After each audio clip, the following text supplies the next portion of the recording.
Well, good morning. My name's John Binns and I'm part of the church here in Chasetown and Burntwood. It's a real pleasure to have a chance to share some thoughts with you as we approach the great season of Christmas. What I'd like to do is read you a poem. It's by a poet called Steve Turner and it's called Christmas is Really for the Children. It goes like this. Christmas is really for the children, especially for children who like animals, stables, stars, and babies wrapped in swaddling clothes. Then there are wise men, kings in fine robes, humble shepherds, and a hint of rich perfume. Easter is not really for the children, unless accompanied by a cream-filled egg. It has whips, blood, nails, a spear, and allegations of body snatching.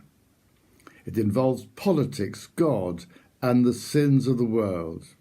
It is not good for people of a nervous disposition. They would do better to think on rabbits, chickens, and the first snowdrop of spring. Or they'd do better to wait for a rerun of Christmas without asking too many questions about what Jesus did when he grew up, or whether there's any connection.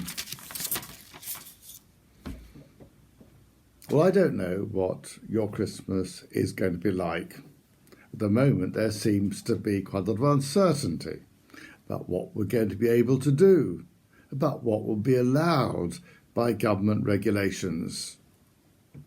And I think at a time like that, Steve Turner's message, which comes across in that poem, is especially relevant and makes sense to me.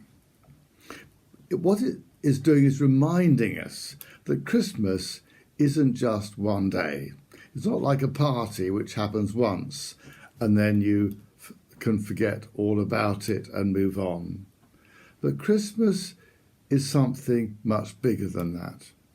And the message of Christmas, the true message of Christmas, goes way beyond things that we might do to celebrate on Christmas Day.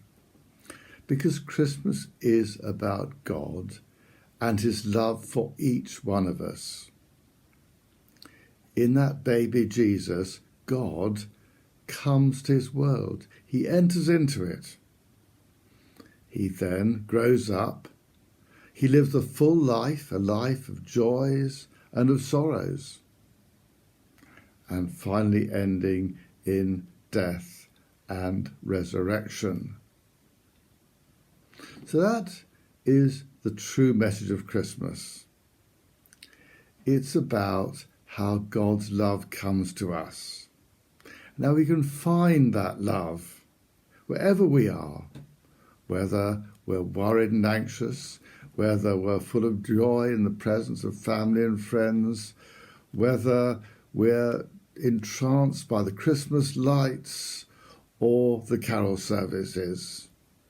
There's so much going on, but in the midst of it all is that real message which is for each of us. It's for every day. It's for all situations. It's God's love which can be discovered because God comes among us. So, can I wish you a happy Christmas? Not just for Christmas Day, but for every day, for the year ahead and beyond. And that really true happy Christmas which comes from knowing that God's love is there and real for each of us. Amen.